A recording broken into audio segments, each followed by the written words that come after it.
오늘은 하나님으로부터 오는 감정이라는 제목으로 하나님 말씀을 나누겠습니다. 인간을 감정의 동물이라고 말을 해도 과언이 아닐 겁니다. 사람의 감정을 표현하는 그런 단어의 개수가 어느 정도나 될 거라고 생각하십니까? 저도 일부러 한번 인터넷에 검색을 했는데 이거는 한두 끝도 없습니다. 그 표를 봐도 빽빽하게 단어가 막 써 있어요. 한 자료를 찾아보니까 이 감정을 표현하는 영어 단어 종류가 무려 2600종이나 된다고 하고요. 우리 한국어도 434종이나 된다고 합니다.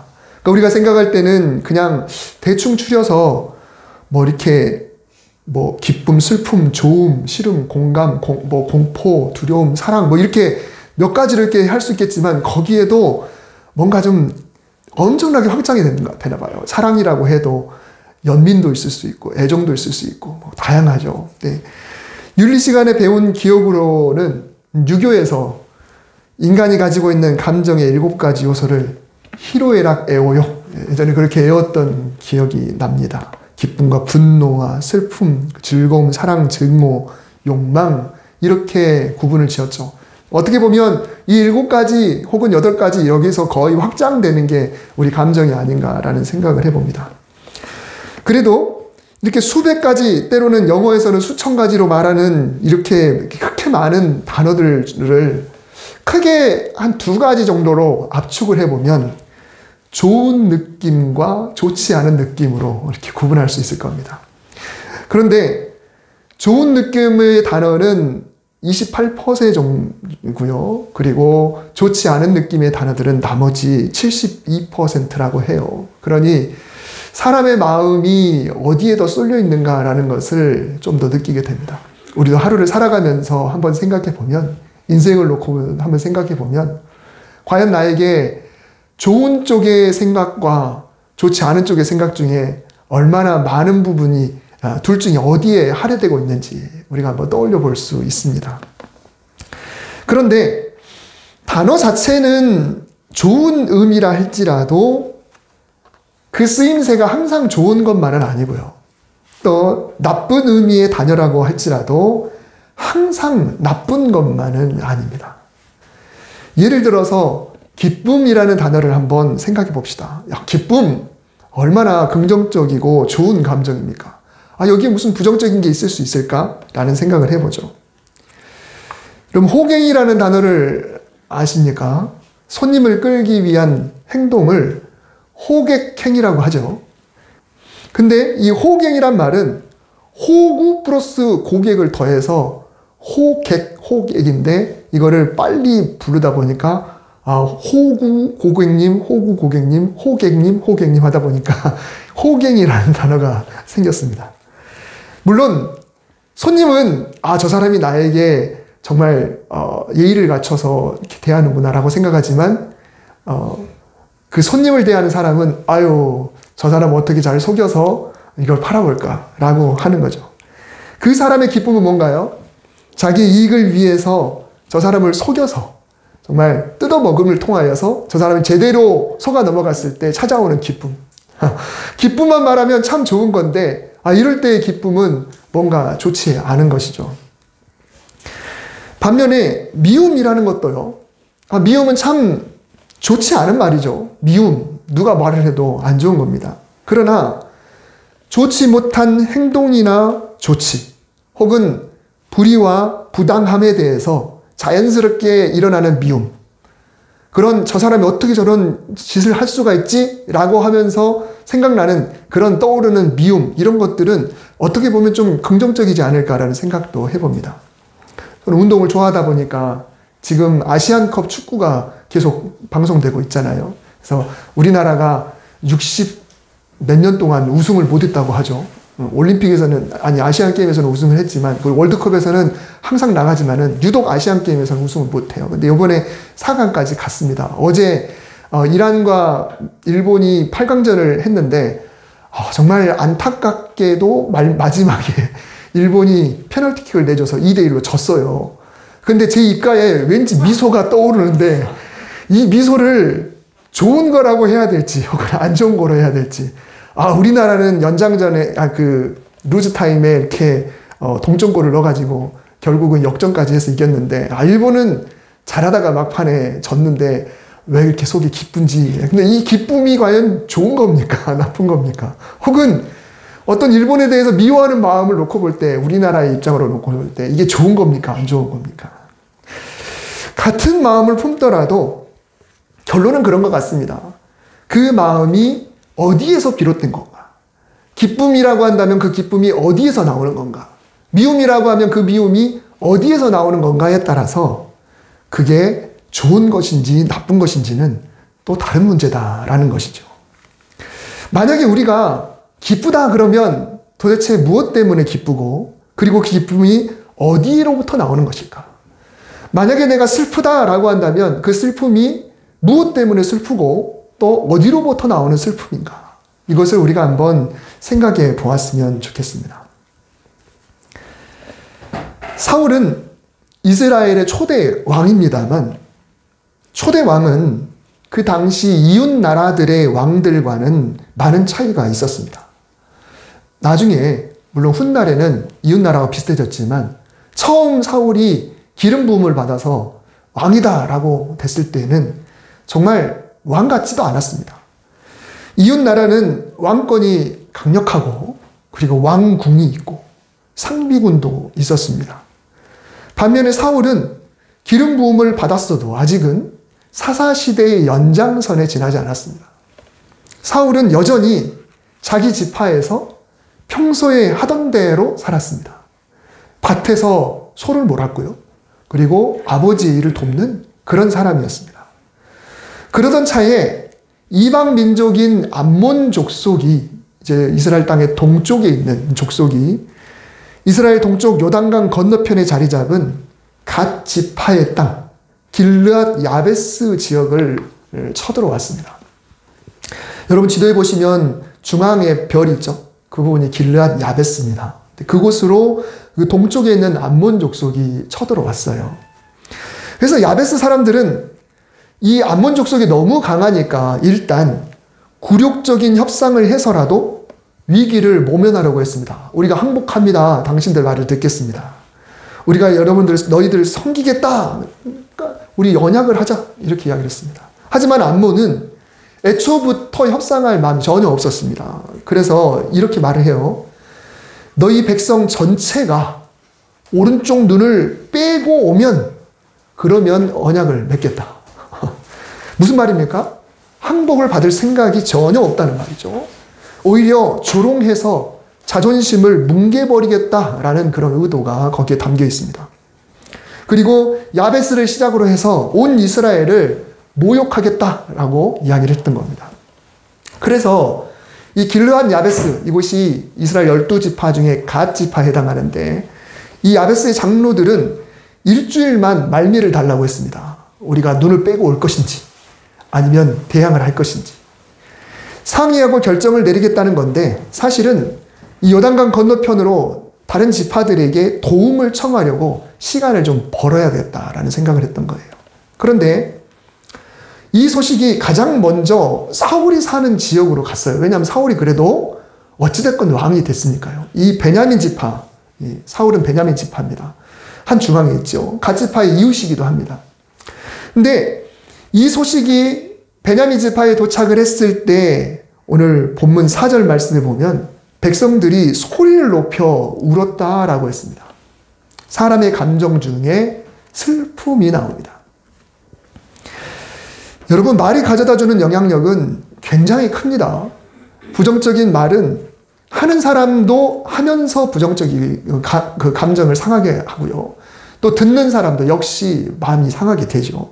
모두에게 결코 좋은 마음을 가져다 주지 않습니다. 예전에 한번 설교 가운데도 한번 말씀드렸었는데, 열왕기하 18장에 보면은 히스기야 왕이 통치하던 시절에 아수르라고 하는 대제국이 북왕국을 멸망시키고 남왕국으로 쳐들어왔죠. 그래서 예루살렘을 포위를 했습니다. 예루살렘이 높은 지역에 있고 또 천혜의 요새이기 때문에 작정하고 그냥 문을 닫고 있으면 쉽게 정복하기가 어렵습니다. 그래서 초강대국인 아수르도 물론 공성전을 펼치다 보면 점령을 하겠지만 그러나 자기들도 피해를 많이 볼 거라고 생각했기 때문에 그냥 포위하고 신경전을 벌이기 시작했어요. 그 안에서 스스로 무너지기를 바랐던 것이죠. 그래서 아수르는 어떤 작전을 폈냐면 유다 백성들의 희망을 끊고 백성들을 동요시켜서 신앙을 잃게 만들어서 스스로 그 안에서 무너져서 성문을 열고 나오기를 바랬던 거죠.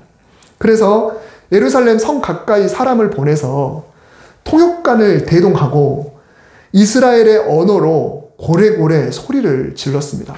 그러니까 아수르 사람의 언어가 아니라 이스라엘 백성들의 언어로 뭐라고 이야기하냐면 너희 왕은 분명히 너희의 신 하나님이 너희를 구해줄 거라고 분명히 이야기할 거지만 그 말을 절대 믿지 말아라. 왜냐하면 그동안도 다른 민족들도 그들의 신이 자기 나라를 건져줄 거라고 철석같이 믿었지만 다 우리에게 지지 않았느냐. 너희가 믿는 여호와 하나님도 마찬가지인데 괜히 왕의 말에 속지 말아라. 이런 이야기를 했습니다.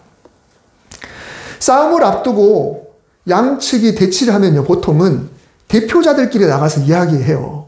지금도 마찬가지죠. 지금도. 그런데 이 아수르의 방법은 대표자들끼리 아니라 사람을 보내서 성 밖에서 성 안에 다 들리도록 그냥 큰 소리로 이야기를 한 거예요. 그럼 성 위에 있는 백성들도 들리고 성벽 가까이 있는 사람들 귀에도 들리고 그런 것이죠.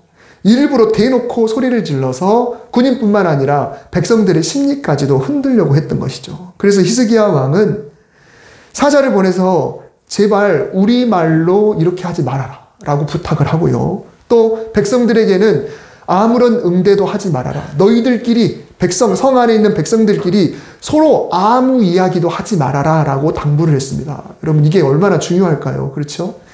서로 이야기를 하다 보면 부정적인 이야기들이 소문을 타게 되고 그게 순식간에 그 성을 장악하기 때문에 무엇을 듣느냐 그리고 무엇을 서로 말하느냐가 굉장히 중요합니다. 오늘날도 교회 안에서도 마찬가지예요. 우리가 무엇을 듣는가 또 서로 무엇을 이야기하는가 우리 가정에서도 마찬가지입니다. 지금도 사탄은 우리의 귀와 우리의 입을 공격하고 또 그것을 이용하려고 합니다. 그래서 사탄의 공격을 통하여 일어나는 감정들이 우리에게는 큰 위기가 될 수가 있는 것이죠. 그런데 하나님의 영에 사로잡혀 있는 사람은 어떨까요? 부정적인 말을 듣더라도 영향을 받지 않게 되는데 바로 사울이 그랬습니다. 오늘 본문에서 사울을 한번 보시면요. 사울은 소를 몰고 평소처럼 밭일을 하다가 마침 일을 마치고 집에 돌아오는 중이었습니다. 왕인데. 근데 그때는 아직 왕권이 강화되지 않고 정착이 되지 않았으니까 그냥 평소에 하던 대로 사사처럼 했어요. 사사들도 평소에는 자기 하던 대로 하다가 적들이 쳐들어오면 그러면 군사를 모으고 나갔거든요. 누가 재판을 요청하면 그때 가서 재판을 했던 거거든요. 오늘날 북유럽의 국회의원들이 자기 직업 갖고 있다가 정책을 뭐 이렇게 할 때 그때서 모인다고 하는데 이 사사시대도 그랬습니다. 사울왕도 그랬습니다. 그런데 오다가 보니까 이 온 마을이 눈물바다가 되어 있는 겁니다. 그 소리가 막 들리는 거예요. 얼마나 컸는지 손을 몰고 들어오는 가운데 보니까 그 소리가 막 사울의 귀에 들리는 거예요. 성문을 열고 들어갔더니 마을 사람들이 다 대성통곡하고 있는 겁니다. 그래서 사울이 그 이유를 들었죠. 그리고 그 이유를 여차저차 암몬 족속에 대한 이야기, 길르앗 야베스에 대한 이야기를 듣고 나니까 사울은 반응이 나오는데 이 백성들과는 전혀 다른 반응이 나왔습니다. 사울이 이 말을 들을 때에 하나님의 영에게 크게 감동되며 그의 노가 크게 일어나 사람의 감정 중에 분노가 나왔습니다. 좋지 않은 소식을 들은 백성들의 감정이 슬픔이었죠. 사울의 감정은 분노였습니다. 이 두 감정 모두 슬픔, 분노 모두 다 그냥 객관적으로 단어만 놓고 보면 다 부정적인 감정임에 틀림없습니다. 슬픔도 뭔가 좀 안 좋고 분노도 뭔가 좀 안 좋아요. 하지만 백성들의 감정은 뭔가요? 두려움에서 비롯된 슬픔이고 사울의 감정은 뭔가요? 하나님의 영에서 비롯된 분노였다는 겁니다. 다시 말하면 거룩한 분노였다. 화내는 것은 좋지 않습니다. 그러나 하나님의 감동으로부터 오는 분노는 뭐가 달라도 많이 달랐다는 겁니다. 사울도 분명히 자초지종을 들었을 겁니다. 알게 됐을 거예요. 사람들의 원망과 체념과 비관적인 말도 분명히 사울도 들었을 겁니다. 왕이시여, 이만저만합니다. 이러고 어떻게 하면 좋습니까? 이제 우리는 다 죽게 생겼습니다. 그런 말을 사울왕도 들었겠죠. 그러나 하나님의 영에 사로잡히면 똑같은 말을 들어도 하나님의 마음으로 이 문제를 바라보더라라는 것입니다. 거룩한 분노에 빠진 사울은 자기가 몰고 오던 한 결의의 소를 잡았습니다. 참고로 이 한 결이라는 말은 같은 멍에를 맨 두 마리의 소를 묶어서 이거 한 결이라고 해요. 그러니까 두 마리를 이렇게 묶어서 왔었는데 그 자리에서 하나님의 영에 감동되어 노를 바라면서 그 소를 그 자리에서 잡습니다. 그리고 크게 조각을 내요. 11덩어리 이렇게 크게 조각을 내서 사람을 통해서 그 덩어리들을 각 지파로 보냅니다. 하나씩 한 덩어리씩 보내고 뭐라고 하냐면, 만약에 너희들이 이 문제를 놓고 형제를 구하러 병사를 이끌고 나오지 않으면 너희들의 소들도 다 이렇게 될 것이다 라고 엄포를 놓았습니다. 사울이 그저 하는 소리가 아니에요. 그 말에 권세가 실려 있는데 그 말의 권세는 바로 하나님이 실어준 겁니다. 사울로부터 도착한 이 고깃 덩어리를 받아든 모든 지파 백성들에게 이번에는 두려움이 찾아왔습니다. 사람의 감정 중에 이번에는 두려움이 나왔습니다. 그런데 이 두려움은 야베스 사람들이나 또는 사울이 살던 그 마을의 사람들의 두려움과는 좀 달라요. 7절을 다시 한번 보면은 여호와의 두려움이라는 말이 있습니다.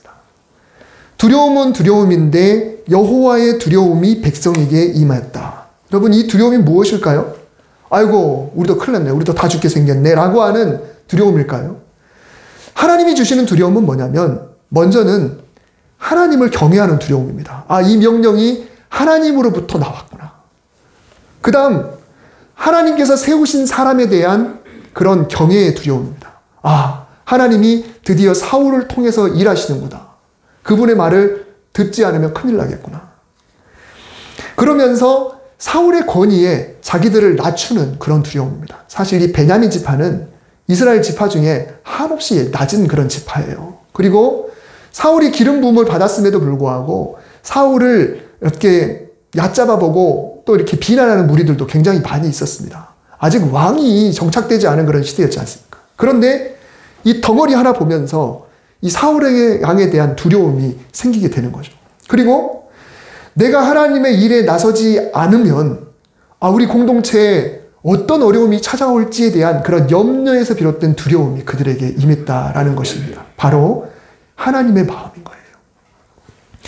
적들이 쳐들어온다고 그냥 두려워했을 때는 슬퍼서 소리 높여서 울기만 했는데, 이제 하나님이 주시는 감동으로 인해 그들에게 두려움이 찾아왔을 때 그 결과가 어땠을까요? 그 결과 7절 마지막 절 보면은 여호와의 두려움이 백성에게 임함에 그들이 한 사람같이 나온지라. 한 사람같이 나온지라. 그들의 마음이 완전히 한 마음이 됐다는 겁니다. 저 사람의 마음도 나와 똑같아요. 모두에게 똑같이 그런 각오, 그런 똘똘 뭉치는 모습이 그들에게 나타났다는 겁니다. 그냥 두려움이 절망이요, 좌절이요, 슬픔이요, 숨고 싶은 마음이라고 한다면 하나님께서 주시는 두려움은 오히려 마음을 더 강하게 하고 사단과 싸우고 싶은 용기가 생기고 결정적으로 그 많은 백성들이 똘똘 뭉치는 결과로 나타났다라는 것입니다. 인간적인 생각을 가졌다고 한다면 용기가 없겠죠. 아마 다 숨겠죠. 그러나 하나님께서 주시는 마음은 뭔가 해보자 라고 하는 마음, 그리고 이겨보자 라고 하는 마음, 우리가 하나 되보자 라고 하는 마음, 이렇게 놀라운 결과로 나타날 수 있다라는 것입니다. 이렇게 똘똘 뭉쳐서 모여든 군사의 숫자를 세보니까 유다 지파만 3만 명을 보냈고요. 그리고 나머지 지파의 인원을 총 합해보니까 30만 명. 그러니까 유다 지파가 3만 명이니까 유다 지파만 대단하게 많이 보낸 줄 알았더니 평균을 내보니까 똑같아요. 각 지파들이 다 3만 명씩 이렇게 보냈다라는 겁니다. 총 30만이나 되는 엄청난 대군이 모아졌습니다. 여러분, 이거 굉장한 변화죠. 그냥 두려울 때는 어떻게 하면 좋을까라고 했는데 하나님의 두려움이 임하게 되니까 어마어마한 군사가 됐다라는 것입니다. 결국 야베스 사람들에게 이 좋은 소식이 전달이 됐고요. 다음 날 새벽부터 전쟁이 치러져서 그날 날이 더워질 무렵에 그냥 끝나버립니다. 성경에서 뭐라고 표현하냐면 암몬 사람 2사람이 있는 경우가 없을 정도로 뿔뿔이 흩어졌다. 그러니까 도망 다니다 보면은 뭐 이렇게 10명이 함께 갈 수도 있고 20명이 도망갈 수도 있잖아요. 근데 2명이 있을 수 없을 정도로 완전히 그냥 흩어질 정도로 그냥 전쟁에서 박살이 나버린 겁니다. 오늘 말씀에서는 단어 자체만을 놓고 볼 때는 부정적인 감정들이 소개됐었습니다. 슬픔, 분노, 두려움. 그런데 어디에서 나오냐에 따라서 정말 결과가 다르죠. 긍정적인 감정들은 또 어떨까요? 긍정적인 것도 마찬가지입니다. 성령의 감동 없는 좋은 감정은요, 때로는 우리를 쾌락에 빠뜨리기도 합니다. 성령님과 상관없는 좋은 감정은 남들을 비웃으면서 즐거워할 수도 있고요. 남들을 깔아뭉개면서 찾아오는 즐거움일 수도 있습니다. 그냥 무작정 과소비를 통해서 그냥 즐거움 얻을 수도 있고, 이기적인 즐거움, 또 타인을 무시하고 짓누르고 빼앗아서 오는 그런 즐거움도 얼마든지 있을 수 있습니다. 또한 사탄에 의해서 속아서 이게 진짜 즐거움이 아님에도 불구하고 마치 즐거운 것처럼 우리를 세뇌시키고 또 감각을 어떤 무감각하게 만드는 그런 일들도 벌어지게 되는 것이죠. 하나님의 마음을 헤아리고 또 내 안에서 마음을 만지시는 성령님의 그 감동에 순종하면 내가 무엇을 슬퍼해야 되고 무엇의 분노가 일어나야 되고 또 무엇을 두려워해야 되고 무엇을 좋아해야 되는지 우리는 알 수가 있습니다. 그러나 하나님의 마음을 그런 헤아리는 그 좋은 감정을 내기 위해서는 늘 성령님께 내 마음을 열어드려야 되는 거예요. 여호와의 영이 사울에게 임해서 거룩한 분노가 일어났죠. 누군가가 회심했을 때 그때 좋은 감정이 일어나야 됩니다. 누군가가 구원받았을 때 좋은 감정이 일어나야 되고, 누군가가 회복되고 또 내가 쓰임받았을 때, 또 우리 교회가 정말 마땅히 해야 할 바를 감당하고 또 교회가 부흥하고 정말 초대교회와 같은 그런 모습을 보일 때 우리 안에 늘 즐거움이 있어야 되는 거예요. 심지어 내가 손해를 봤음에도 불구하고 누군가가 잘 됐을 때 그때 즐거운 감정이 일어나는 것, 이것이 바로 하나님의 마음을 헤아리는 하나님의 영에 의한 그런 즐거움이 될 수가 있는 것입니다. 복음성가 중에 하나님 아버지의 마음이라는 곡이 있습니다. 이 찬양은요, 분위기상 놓고 볼 때는 뭔가 안타까움, 슬픔, 눈물 이런 것들이 그냥 쫙 깔려 있어요. 그런데 이 가사들을 놓고 보면 하나님의 아버지의 마음, 제목 자체가 그렇잖아요. 그 마음을 통한 긍정적인 안타까움, 긍정적인 슬픔, 긍정적인 애통함 이 속에 담겨 있습니다. 제가 가사를 한번 읽어드릴게요. 아버지, 당신의 마음이 있는 곳에 나의 마음이 있기를 원해요. 아버지, 당신의 눈물이 고인 곳에 나의 눈물이 고이길 원해요. 아버지, 당신이 바라보는 영혼에게 나의 두 눈이 향하길 원해요. 아버지, 당신이 울고 있는 어두운 땅에 나의 두 발이 향하길 원해요. 나의 마음이 아버지의 마음 알아 내 모든 뜻 아버지의 뜻이 될 수 있기를. 나의 온몸이 아버지의 마음 알아 내 모든 삶 당신의 삶 되기를. 우리가 하나님의 말씀으로부터 오는 감동에 마음을 열어놓게 되면요, 하나님의 마음이 될 수가 있습니다. 하나님의 영이 우리에게 임할 수가 있습니다. 오늘 이스라엘 백성의 감정, 이 두려움, 거기 앞에 붙어있던 수식어, 여호와의라는 그 단어를 우리가 늘 주목했으면 좋겠습니다. 그래서 저와 여러분의 감정들 앞에도 여호와의라는 말을 붙였으면 좋겠습니다. 하나님이라는 말을 붙였으면 좋겠습니다.